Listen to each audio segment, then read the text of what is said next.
पश्चिम रेल्वेच्या वैतरणा रेल्वे स्थानकामध्ये ज्या ठिकाणी रुळाला तडा गेलाय तिथे तात्पुरती दुरुस्ती करण्यात आली आहे। तडा गेलेल्या ठिकाणी रूळ जॉईन करून वाहतूक धीम्या गतीने सध्या सुरू करण्यात आली आहे। यानंतर ब्लॉक घेऊन ही कायमस्वरूपी दुरुस्ती होण्याची शक्यता वर्तवण्यात येते। वैतरणा रेल्वे स्थानकामध्ये मुंबईकडे येणाऱ्या अप मार्गावरती रुळाला तडा गेल्याचं समोर आलं होतं आणि वेळीच हा प्रकार लक्षात आल्यामुळे मोठी दुर्घटना टळली।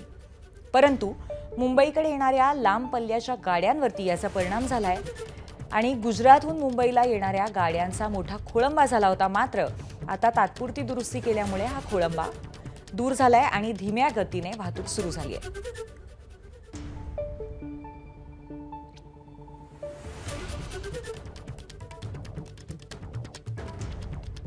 पालघरमध्ये तडा गेलेल्या ठिकाणी आता तात्पुरती जुळवणी करण्यात आलेली आहे आणि त्यानंतर धीम्या गतीने वाहतूक ट्रेन्सची सुरू झालेली आहे।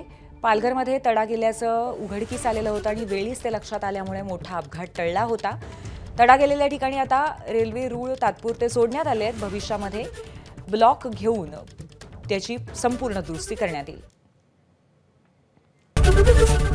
एबीपी माझा, उघडा डोळे बघा नीट।